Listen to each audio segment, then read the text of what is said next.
is the Celebrity Afterlife Report podcast.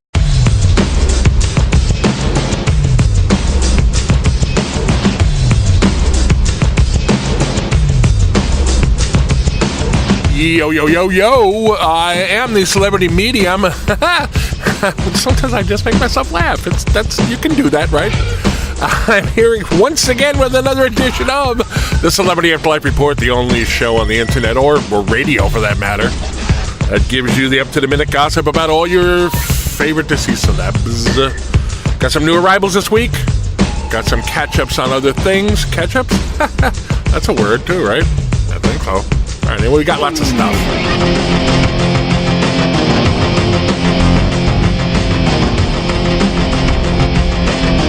Legendary musician Fats Domino just arrived in the next world. If you don't know who he is, that probably means you're a kid.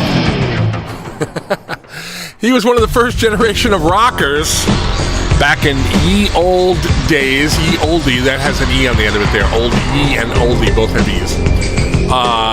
There was a whole bunch of those guys who came along, and they went on to influence pretty much everybody you've ever heard of in rock and roll since then. Maybe not Katy Perry, but she's not rock and roll, right? He was just one of the monster figures in the rock world. There was a huge crowd on hand to welcome him. I understand that the square where the welcoming stage is set was just shoulder to shoulder, was packed. And Fats was very appreciative of that.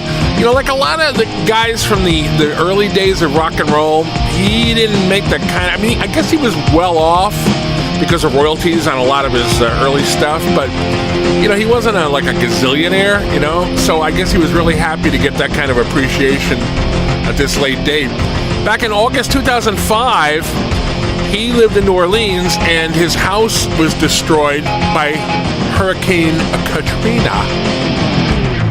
He and his family lost everything they owned, but they survived the flooding. But despite that, there was a rumor going around that he had exited the earthly plane, and that took a little unraveling because he was nowhere to be found for a few days. His manager and all those people were trying to get in touch with him, and they didn't know where to find him. And I think he and his family were in a shelter, I believe. During his career, this will show you how big this guy was, he sold over 65 million records and probably made well over $10,000 because black artists back then really got screwed by their record labels.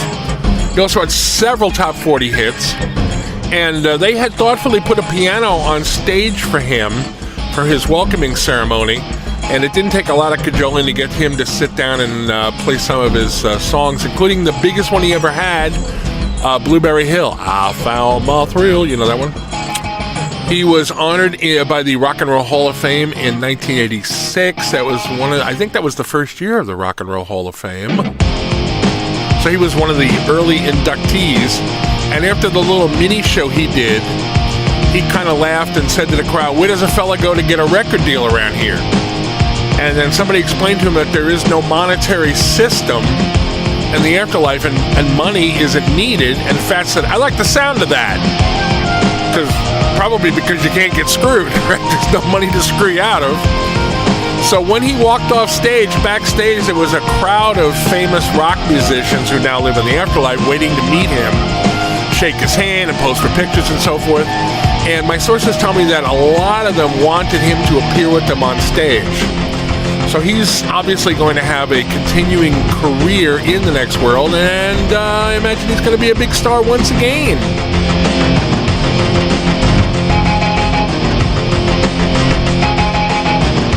Actor Robert Guillaume also arrived in the afterlife last week. His birth name was Robert Peter Williams, if anybody asks you. And if you know any French, and I know about 3 words in French, and 2 of them are oui, you know that Guillaume is the French version of Williams, so you can see where he got his stage name from. He was probably best known as Benson. It started out on a TV show called Soap, which was kind of a parody/satire of soap operas that starred Billy Crystal.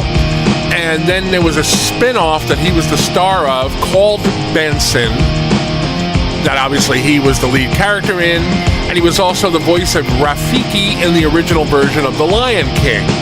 And in later years, he played a character named Isaac Jaffe on a show that was much loved by critics and kind of ignored by the audience called Sports Night. Kind of about an ESPN kind of place and, you know, the various things that went on with the people there, and he was the boss. Had a pretty good sized crowd for his arrival.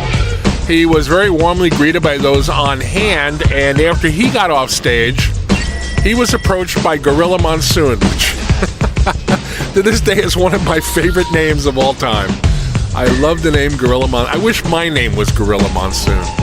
Gorilla Monsoon, if you don't know, was a former wrestler and was, later years, the talent coordinator for the Shakespeare... Well, actually, he is the talent coordinator. Excuse me.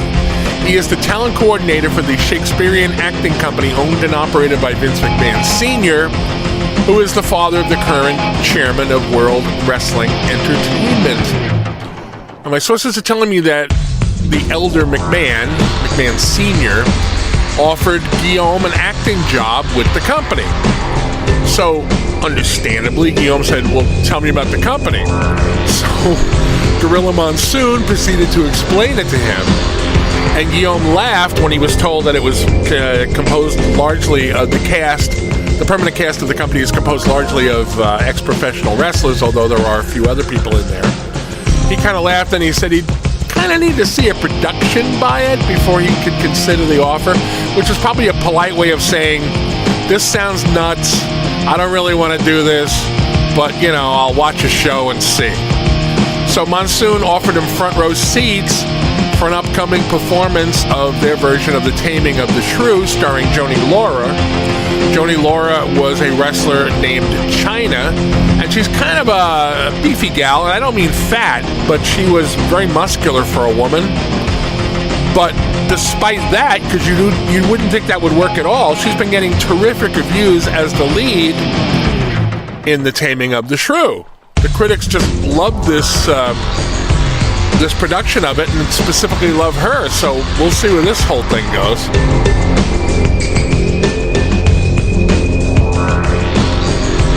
We have been talking for the last couple of weeks about Tom Petty and his new band, which is yet to debut, called the Earthshakers, which he said was called that because he wants them to rock hard enough to shake the earthly plane.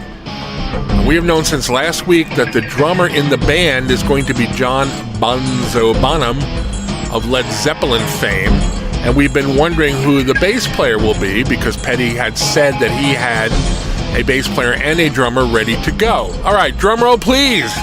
The bass player for the Earthshakers will be John Entwistle from The Who.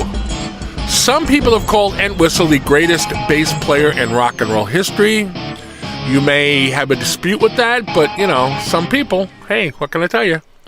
It turns out that he and Petty were trying to get in contact with each other. Entwistle had heard that Petty was looking for a bass player and he wanted to sign up, didn't know how to get in contact with Tom. Meanwhile, Tom Petty was trying to get in touch with him to ask him to join the band. Well, finally, through some third party whose name I do not know, they connected. And there wasn't a lot of negotiation. He says, you want to play? And Entwistle said, yes, I do. And that was pretty much it from what I'm told. So that is the lineup so far. It's Tom Petty, John Bonham, and John Entwistle. And I don't know if they need to, but, well, they're going to need probably a rhythm guitar player, right? So we may still be hearing about who's joining the band in the days and weeks to come.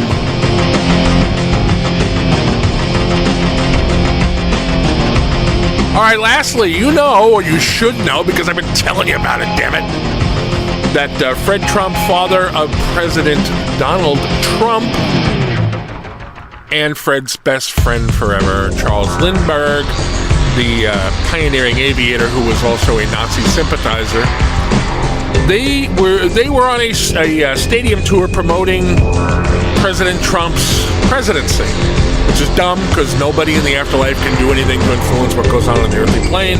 So what difference does it make whether people there support him or not? But Fred seemed determined to promote his son, so the two of them were touring. A couple of weeks ago, a pack of wild dogs was released into the stadium where they were appearing, and it caused such chaos that they canceled their tour, and they moved their little crusade to a cable TV show which aired weekly, where they would say the same stuff they were saying in front of stadium crowds, except on television. And then somebody released another pack, or perhaps even the same pack of Wild Dogs, into the TV studio, and that screwed up that show, the taping of that show. Well, it appears that has now put an end to the TV show. They just don't want to deal with the chaos and the craziness. People just don't like them. I didn't say everybody, I said people. Some people just don't like them. So I'm left to wonder whether their wacko irrational crusade to trump up support, see what I did there, for Fred's son, I'm wondering if it'll continue, and if so, in what form?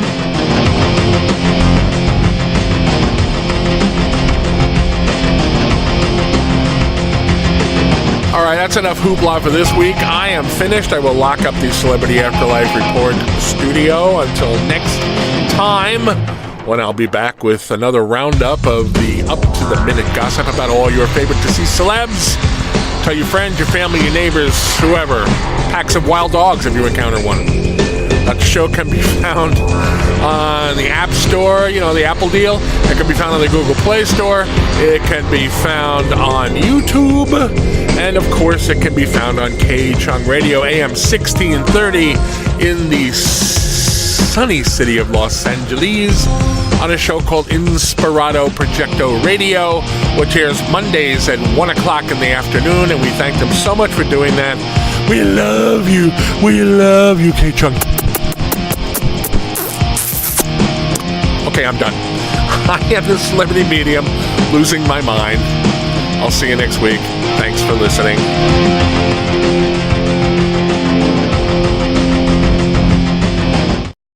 You've been listening to the Celebrity Afterlife Report podcast. To ask a question about your favorite deceased celebrity, call 818-3-MY-DREAM. 818-3-MY-DREAM. 818-369-3732.